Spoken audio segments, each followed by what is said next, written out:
Los linfomas son un grupo heterogéneo de tumores malignos que se originan en los sistemas mononuclear, fagocítico y linfático.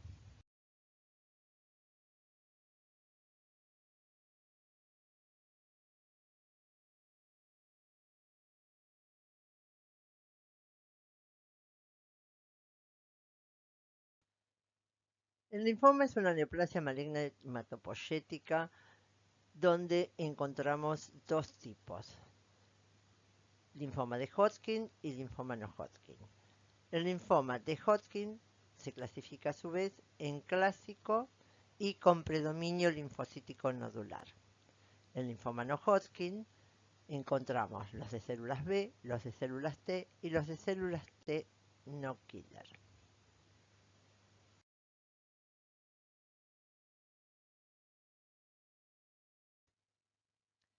En 1832, el patólogo británico Thomas Hodgkin identificó el linfoma tras analizar a personas con síntomas de cáncer en los ganglios linfáticos. En un principio se llamó enfermedad de Hodgkin. El linfoma de Hodgkin es una proliferación maligna diseminada de células del sistema linforeticular que va a comprometer fundamentalmente el tejido de los ganglios linfáticos, el vaso, el hígado y la médula ósea. El linfoma de Hodgkin se debe a la transformación clonal de células originadas en los linfocitos B, lo que genera las células binucleadas patognomónicas de Rett-Steinberg.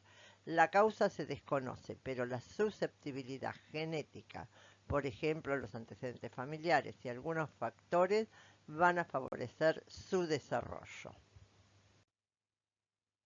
Se reportan factores predisponentes como acabamos de decir, los antecedentes familiares, también antecedentes de tratamiento con fenitoína, radioterapia o quimioterapia, infección por el virus de Epstein-Barr o de HIV.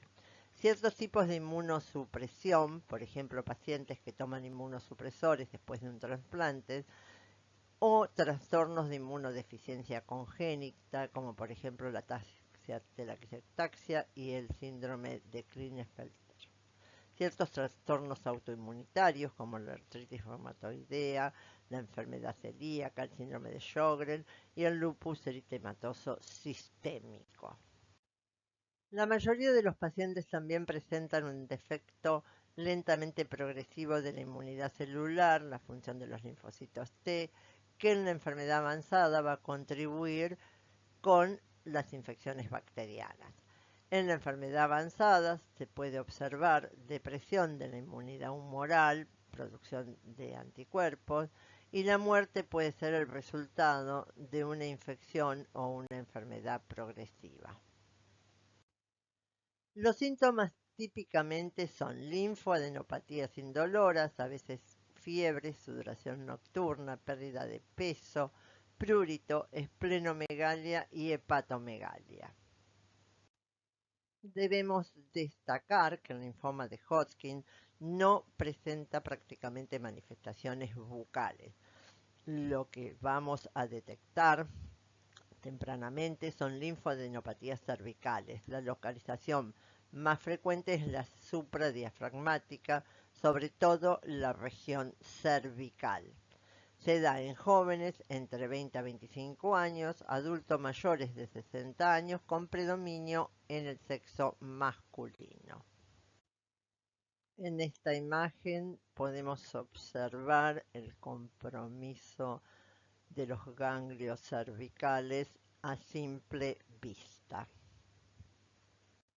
Las adenopatías en el linfoma Hodgkin se hallan localizadas con más frecuencia en un solo grupo axial de ganglios, son los cervicales y mediastínicos los afectados.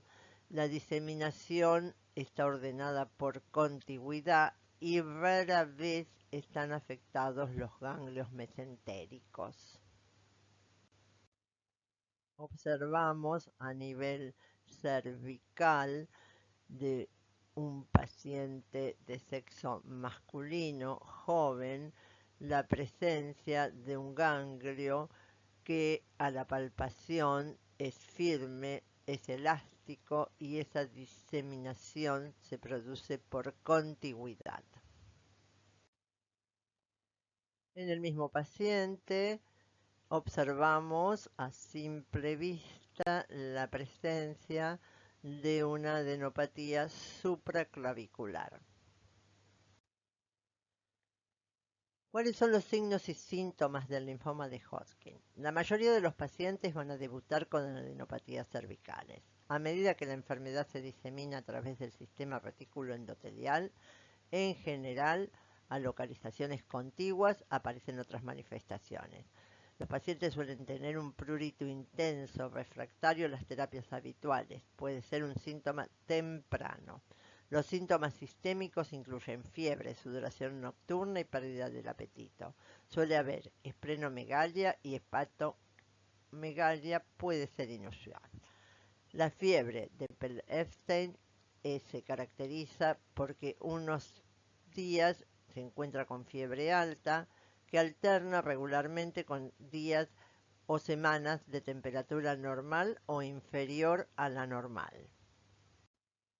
Otros signos y síntomas que no son tan frecuentes es el compromiso óseo, que muchas veces suele ser asintomático, y otras puede causar lesiones osteoblásticas vertebrales, lo que se llama vértebras de marfil, y rara vez dolor con lesiones osteolíticas y fracturas por compresión.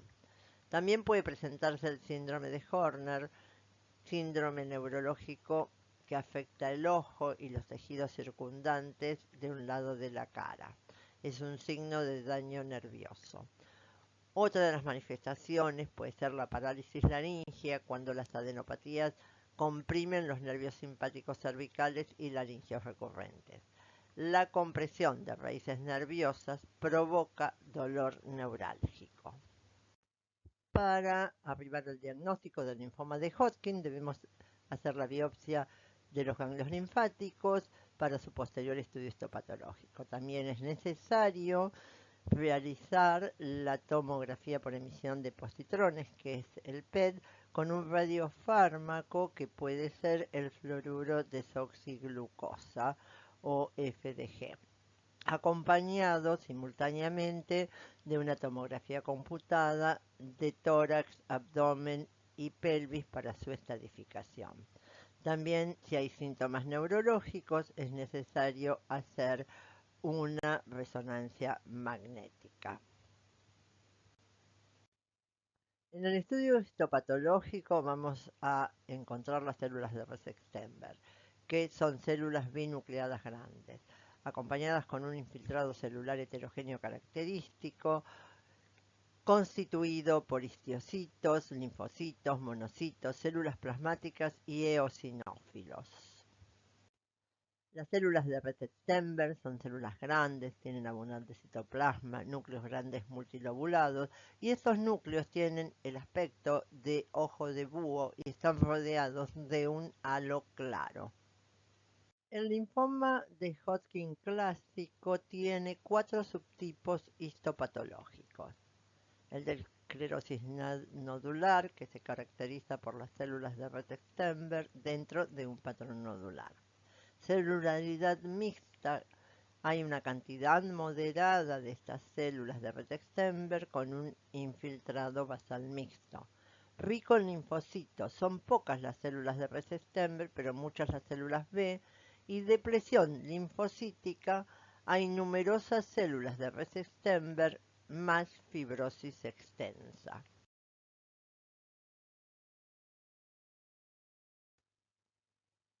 En este cuadro estamos viendo los tipos clásico y nodular con predominio linfocítico del linfoma de Hodgkin. A su vez dijimos que la forma clásica tiene 4 subtipos, que son la esclerosis nodular,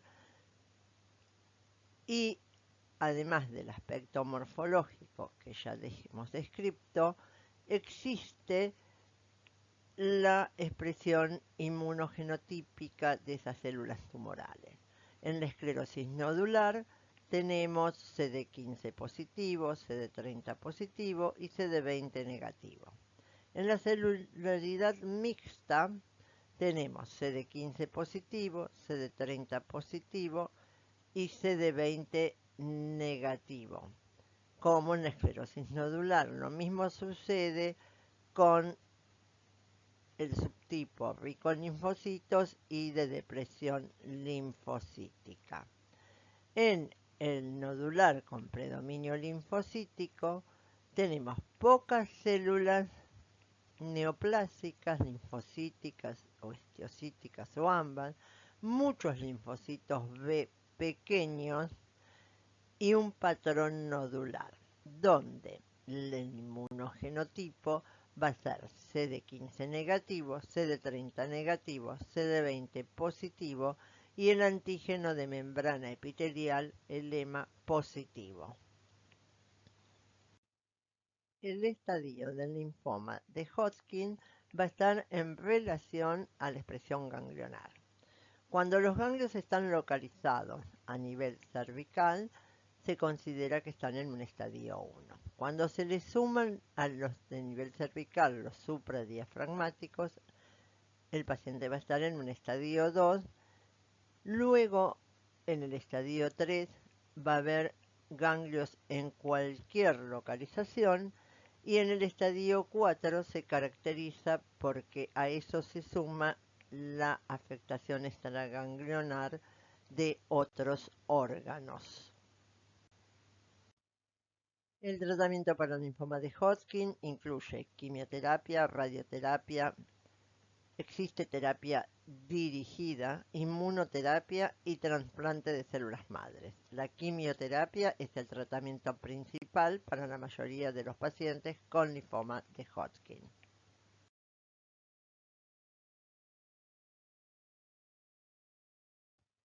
El linfoma no Hodgkin se clasifica por tipo, etapa y subtipo. De acuerdo al tipo se divide en dos grandes tipos: linfomas de células B, linfomas de células T, y puede ser indolente, crónico o agresivo. De acuerdo a sus etapas, encontramos las etapas 1, 2, 3 y 4. Mientras menor sea el número, menor se ha propagado la neoplasia. El sistema de clasificación actual para el linfoma no Hodgkin en adultos se conoce como clasificación de Lugano. Y de acuerdo al subtipo, nos encontramos con el linfoma de Burkitt, el linfoma linfoblástico, el linfoma difuso de células B grandes, los linfomas anaplásicos de células grandes, las células grandes anaplásicas, las células del manto y el linfoma de células B de alto grado. Se desconoce la causa del linfoma no Hodgkin, pero existe evidencia sustancial que sugiere una asociación con la infección crónica. Los pacientes con más riesgos de tener linfoma no Hodgkin son aquellos con inmunodeficiencias, enfermedades autoinmunes, inflamación crónica e hiperplasia reactiva de los ganglios linfáticos, algunas afecciones gástricas, exposición a ciertos productos químicos y algunos fármacos. También debemos tener en cuenta los factores genéticos. Ciertos polimorfismos de un solo nucleótido aumentan el riesgo de linfoma. Los pacientes con un familiar de primer grado con linfoma de Hodgkin o no Hodgkin tienen mayor riesgo de linfoma no Hodgkin. El linfoma no Hodgkin es una de las neoplasias malignas más frecuentes en los pacientes con HIV. Los pacientes con linfoma no Hodgkin deben someterse a pruebas de detección sistemática para HIV y los virus de hepatitis B y C. Los estados que pueden predisponer al desarrollo de linfomas no Hodgkin son las enfermedades autoinmunes, el síndrome de Sjögren, la tiroiditis Hashimoto, lupus, artritis reumatoidea, afecciones gástricas como gastritis crónica y enfermedad de Crohn. Dentro de otras situaciones que predispongan al desarrollo del linfoma no Hodgkin tenemos la radioterapia, el empleo de inmunosupresores, pacientes trasplantados, herbicidas y plaguicidas. Dentro de los estados de inmunodeficiencia que predisponen al desarrollo de linfomas no Hodgkin, podemos citar a las inmunodeficiencias congénitas como la ataxia telangiectasia, el síndrome de Albrecht, las inmunodeficiencias común variable, inmunodeficiencias combinadas graves, el síndrome linfoproliferativo ligado del cromosoma X, síndrome de Duncan. Dentro de las inmunodeficiencias adquiridas, el trasplante de órganos y el SIDA, y dentro de los fármacos, algunos fármacos asociados son la azatioprina, los alquilantes, el metotrexato, la ciclosporina, los análogos de las purinas, las globulinas antitimocítica y los anticuerpos monoclonales.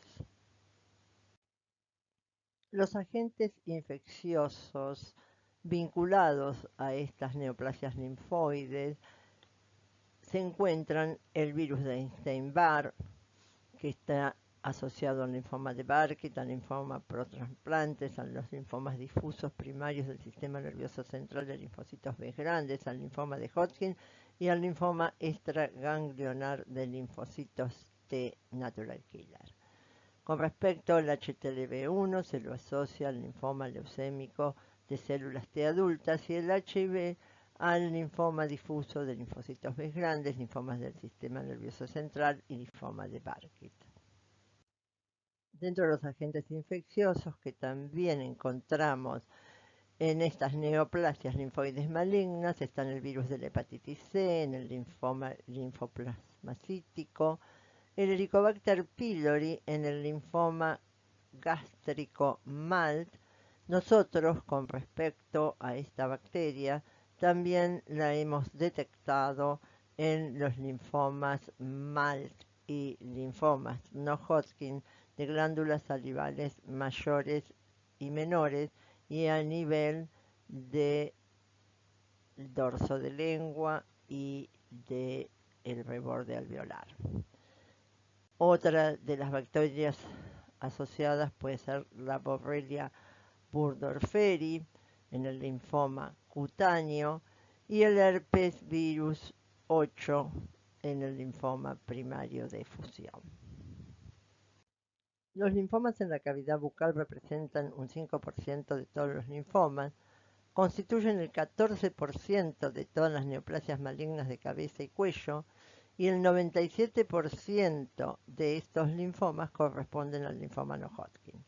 La mayoría de los linfomas no Hodgkin son de celularidad precursora de linfocitos B, siendo el subtipo más frecuente el linfoma difuso de células B grandes, seguidos por linfomas de células pequeñas en linfoma de Burkitt. Los linfomas no Hodgkin en la cavidad bucal pueden desarrollarse de forma central en los maxilares o en los tejidos blandos, presentándose como tumores asintomáticos que afectan frecuentemente el paladar duro o la encía y suelen ser de color rojo vinoso. Los linfomas pueden ser ganglionares o extraganglionares. Si son ganglionares, nosotros vamos a referirnos a los que tienen implicancia a nivel de los ganglios cervicales. Los extraganglionares pueden afectar el sistema óseo, la piel y mucosa, y nosotros nos vamos a ocupar de la mucosa orofaringea.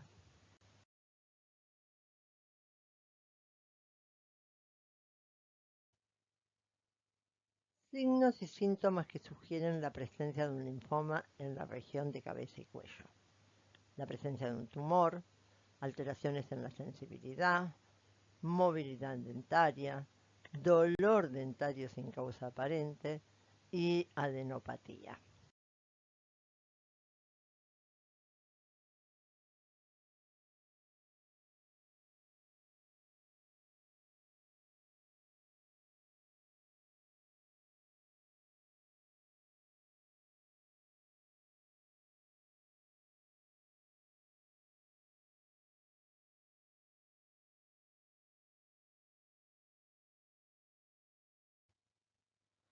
Tumor úlcero vegetante que está situado en maxilar inferior y compromete el tercio medio y posterior del lado izquierdo, que es de color rojo oscuro, característica patognomónica de los linfomas de células B, consistencia blanda y levemente doloroso. La paciente comenzó con dolor y sangrado, consultó con distintos profesionales en el ámbito de la salud que la medicaron con antibióticos y analgésicos. Relata cansancio e hipertermia. Los exámenes de laboratorio mostraron un aumento del ácido úrico y el diagnóstico histopatológico fue linfoma linfoblástico de células B. Paciente joven de sexo femenino de 17 años de edad que concurre a la consulta con una tumefacción facial homolateral. Al abrir la boca se observa un tumor de color rojo vinoso con zonas ulceradas. El cuadro comenzó con dolor irradiado, movilización de piezas dentarias que se fueron extrayendo.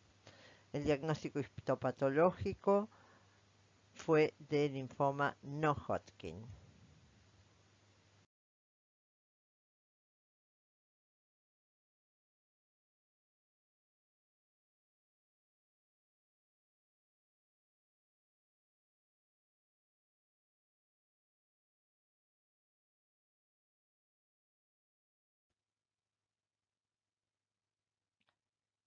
El linfoma plasmoblástico o plasmablástico, como se lo conoce, es un linfoma no Hodgkin de células B grandes. Es de crecimiento muy agresivo. Estamos viendo un tumor úlcero vegetante que compromete reborde alveolar, tanto por lingual como por vestibular, mucosa yugal, tercio medio y posterior y se extiende a trígono retromolar. El pronóstico es desfavorable.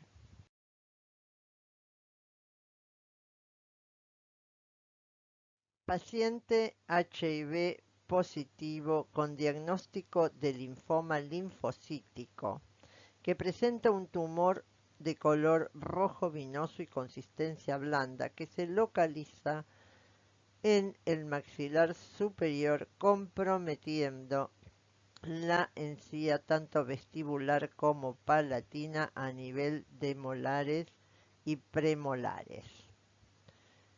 También se observan indentaciones en el sector posterior del tumor sobre el reborde, producto de la impronta de las piezas dentarias inferiores. Presenta adenopatías cervicales elásticas no dolorosas.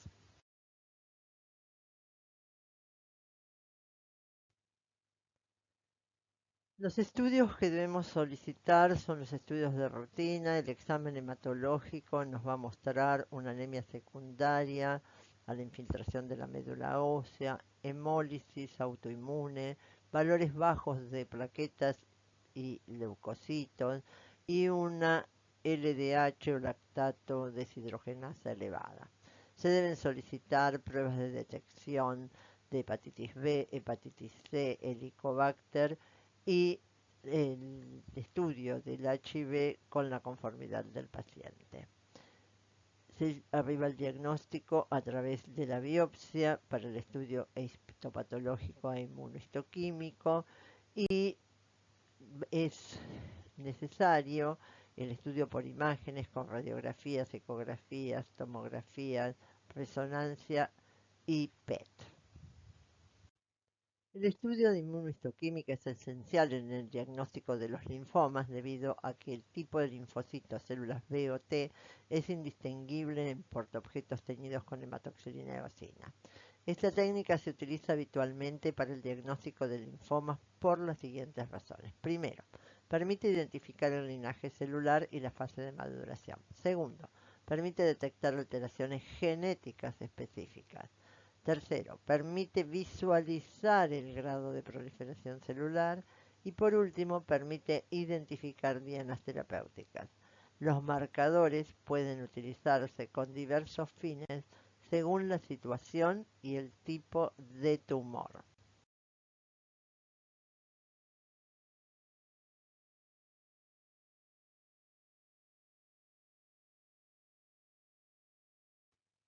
Los diagnósticos diferenciales corresponde hacerlo con los abscesos dentarios, la enfermedad periodontal, sobre todo con épulis. Recuerden que épulis es todo tumor que se localiza en encías. Después habrá que ver cuál es el resultado histopatológico.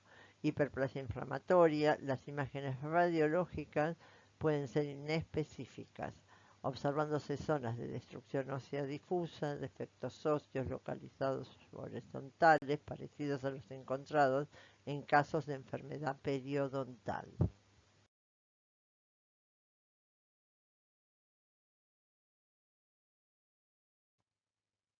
El linfoma de Burkitt es un tumor maligno que se va a originar a partir de los linfocitos B en las células germinativas de los ganglios linfáticos.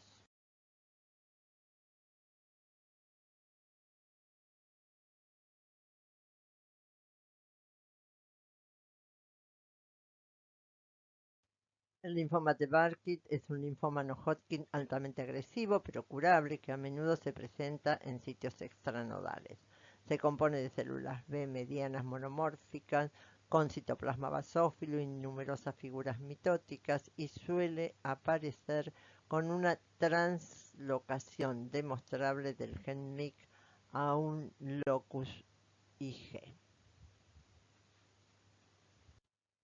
La activación constitutiva del oncogen c-MYC a través de su translocación a uno de los locis de inmunoglobulina es claramente el factor clave en la oncogénesis del linfoma de Burkitt. Sin embargo, existe evidencia de que el virus de Epstein-Barr promueve la hiperplasia de las células B, que representa un componente fundamental de la linfomagénesis que lleva a la expresión ectópica de MYC y a la posterior proliferación de células neoplásicas.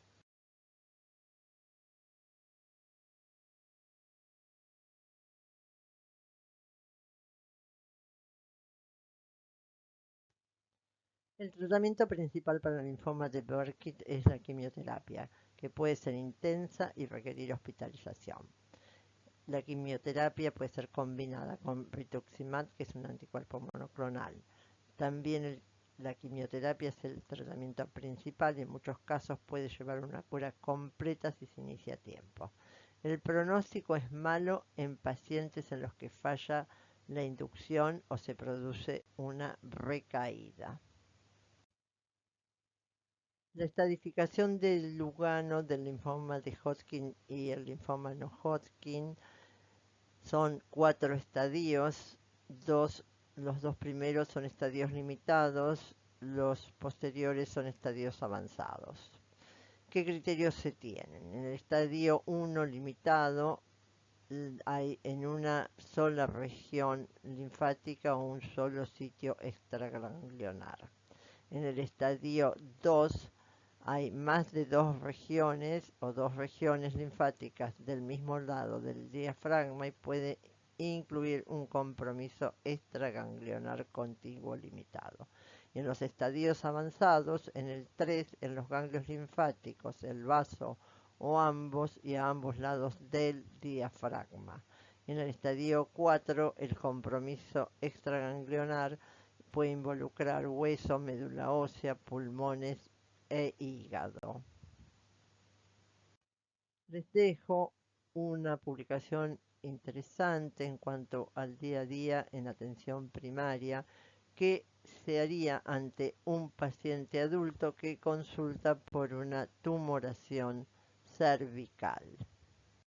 Y aquí tienen una guía de práctica clínica cuando aparece esa tumoración cervical y tengo que ver si se trata de una adenopatía.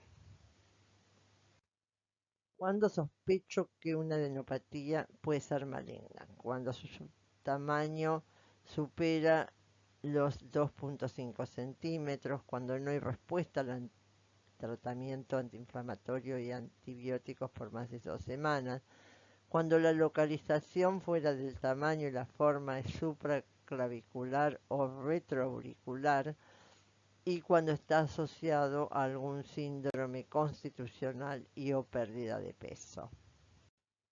Comparación entre el linfoma de Hodgkin y el linfoma no Hodgkin. Con respecto al compromiso ganglionar, el linfoma de Hodgkin generalmente se localiza en un grupo específico de ganglios. El linfoma no Hodgkin en general se halla diseminado en más de un grupo ganglionar. Con respecto a la diseminación, el linfoma de Hodgkin tiende a diseminarse de manera ordenada y contigua, y el linfoma no Hodgkin la diseminación no es contigua. Con respecto al anillo de Waldeyer en los ganglios linfáticos mesentéricos, el linfoma de Hodgkin en general no los afecta, y el linfoma no Hodgkin suele afectar los ganglios mesentéricos y puede afectar el anillo de Waldeyer. Con respecto al compromiso extraganglionar, en el linfoma de Hodgkin es infrecuente, en el linfoma no Hodgkin es frecuente, y el estadio en el momento de diagnóstico en el linfoma de Hodgkin a menudo es temprano, y en el linfoma no Hodgkin suele ser avanzado.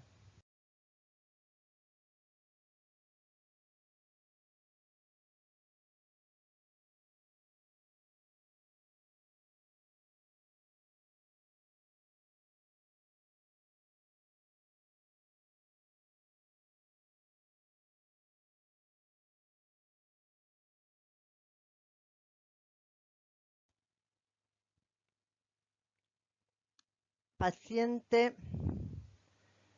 de sexo femenino que presenta en la base de lengua un tumor de forma redondeada, de color rojo vinoso, de consistencia firme y base sésil, que oblitera el sector bucal posterior, lo que dificulta el habla y la deglución. La joven estaba infectada por el virus HIV y presenta una PCR del dorso de lengua positivo para Helicobacter pylori. El diagnóstico histopatológico es tumor linfoideo asociado a mucosas. Paciente joven de sexo masculino que consultó por un crecimiento en la encía.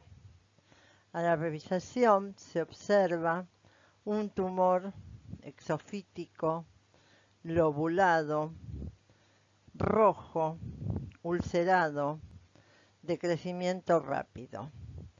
A la palpación revela su consistencia elástica, sangra ante el trauma, y luego de realizada la biopsia, el diagnóstico histopatológico es de linfoma MALT. Los pacientes con síndrome de Sjögren e infección con Helicobacter pylori tienen un alto riesgo de tener linfoma MALT y linfoma no Hodgkin.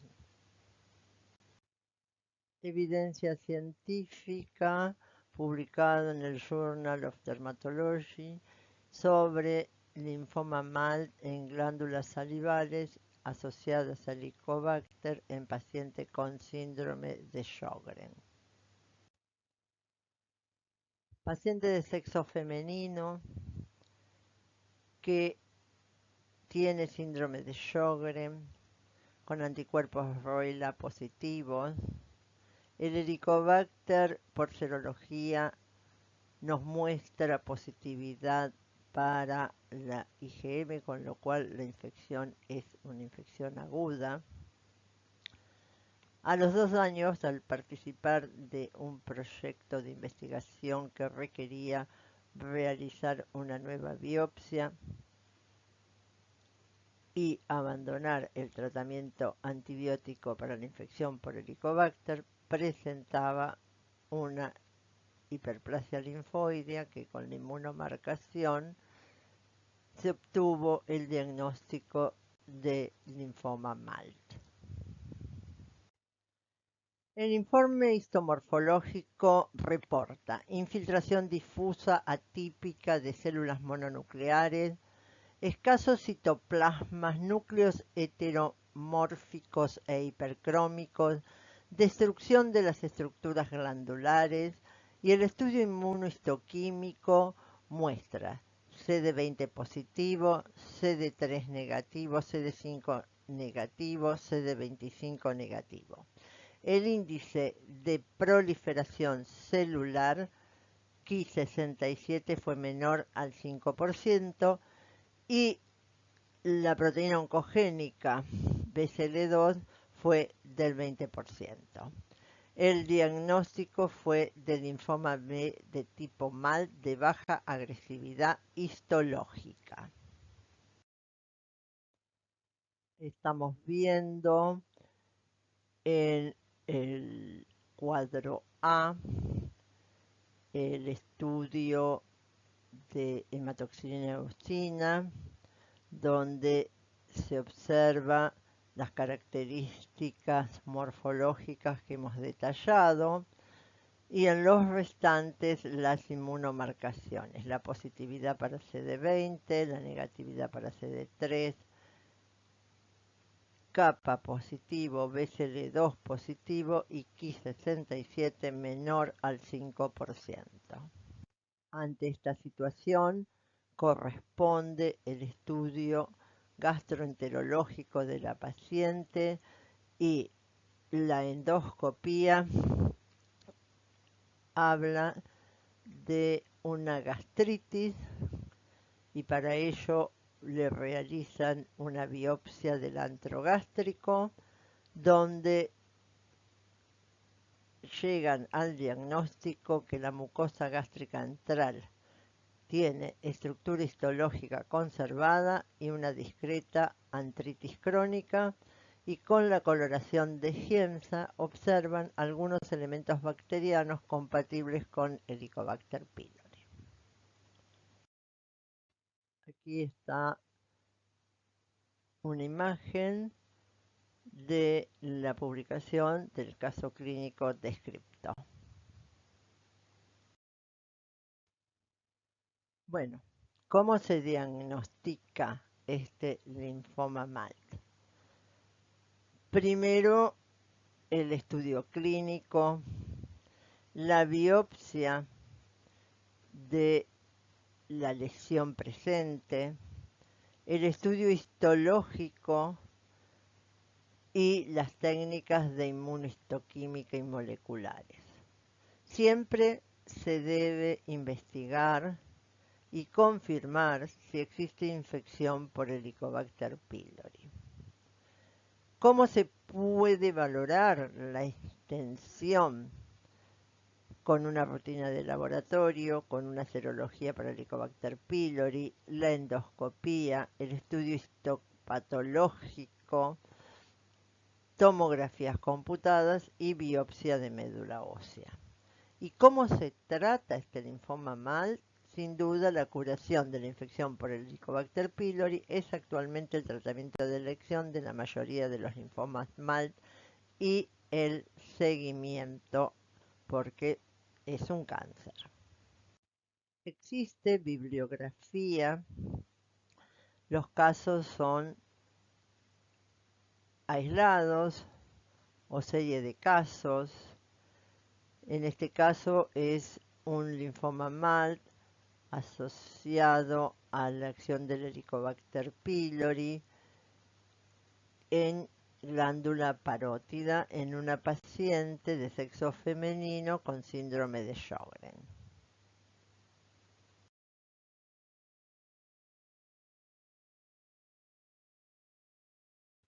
Otra publicación de un caso pediátrico de linfoma MALT en glándula salival menor en un niño con compromiso inmunológico. Evidencia de serie de casos de linfoma MALT en labio inferior en niños. Se observan las imágenes clínicas de las lesiones presentes en los niños en labio inferior, donde pareciera una hiperplasia fibrosa localizada o un mucocele, y los niños tenían entre 7 y 12 años, y cuando se realiza la biopsia exéresis de la patología, se extirpa un tumor sólido cuyo estudio histopatológico muestra una hiperplasia linfoidea y cuya inmunomarcación revela el diagnóstico del linfoma MALT. De no ser diagnosticado y tratado a tiempo este linfoma MALT, en los pacientes con síndrome de Sjögren tienen alto riesgo de evolucionar hacia un linfoma no Hodgkin. Estamos viendo las imágenes de una paciente de sexo femenino con diagnóstico de síndrome de Sjögren con una tumefacción unilateral.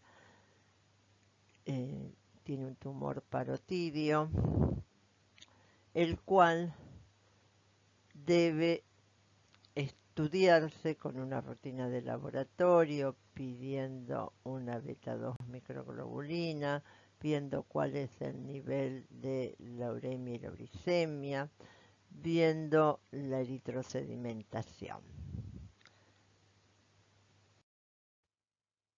A nivel bucal, debemos observar ese dorso de lengua, solicitar un cultivo micológico y bacteriano y hacer una determinación de PCR para Helicobacter, la cual dio positiva.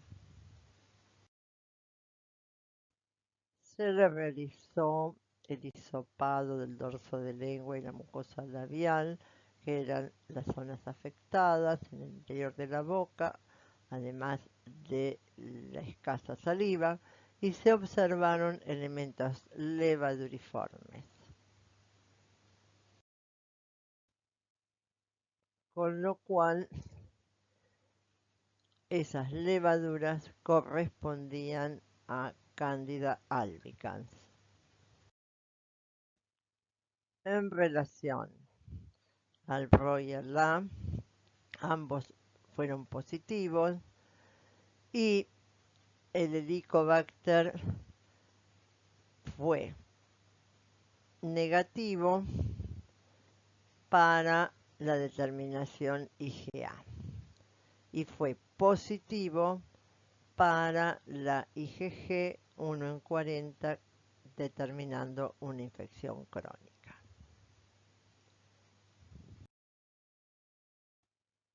Con esos resultados se decide intervenir esa parótida y el diagnóstico es de linfoma de la zona marginal extranodal.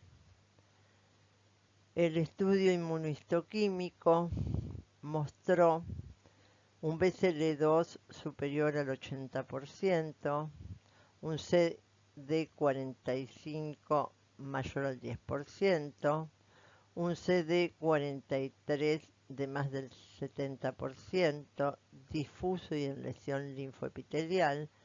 La citoqueratina fue positiva en el epitelio con lesión linfoepitelial, Ki67 fue del 20% difuso y de 80% el centro germinativo de folículos reactivos. Observamos otra paciente, no tiene prácticamente saliva, tiene el dorso de lengua afectado, siente ardor y presenta litosis y una tumefacción unilateral parotidia. Se procedió del mismo modo que la paciente anterior y el diagnóstico fue linfoma no Hodgkin. El tratamiento para el linfoma MALT depende de varios factores: la ubicación del linfoma, los síntomas y si hay una infección relacionada.